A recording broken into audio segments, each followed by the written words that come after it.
Pemirsa, kita akan memasuki Habar Nang Panambayan. Pemerintah Kota Banjarmasin telah menyampaikan pengantar Raperda Pertanggungjawaban Pelaksanaan APBD tahun anggaran 2020 melalui rapat paripurna jelang tengah hari Senin 21 Juni 2021. Pemerintah kota harus bisa meningkatkan realisasi anggaran daerah agar mampu meminimalisir sisa lebih perhitungan anggaran dalam pelaksanaan realisasi APBD tahun 2021. Pemirsa, berikut kabar lebih lengkapnya.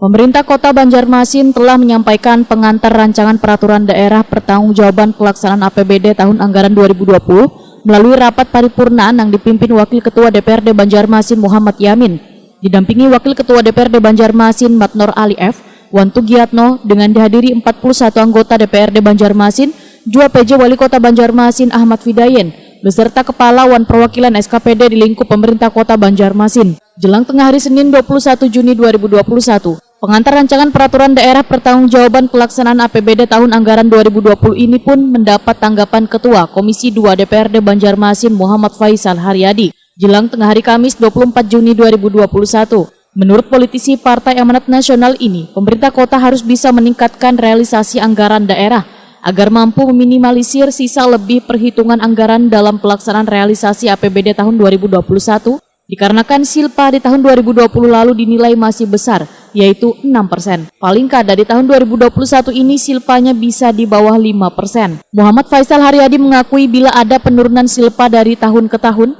namun pemerintah kota harus lebih bekerja keras lagi untuk menyerap realisasi APBD tahun 2021 ini, sehingga program ataupun kegiatan yang sudah diagendakan bisa direalisasikan dengan baik, karena serapan yang rendah berpengaruh terhadap perkembangan perekonomian di kota Seribu Sungai ini.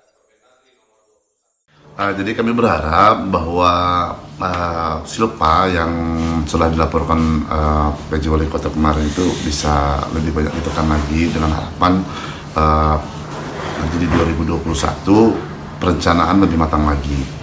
Kemudian kami melihat bahwa banyaknya silpa yang terjadi di 2020 ini juga masih minimnya serapan anggaran dari pemerintah kota terkait SKPD dan kami berharap bahwa dalam hal perencanaan kemudian finalisasi pada saat pengerjaan itu bisa tepat waktu, sehingga di 2021 ini serapan bisa lebih maksimal, sehingga gerak ekonomi masyarakat khususnya bisa lebih berjalan dengan baik.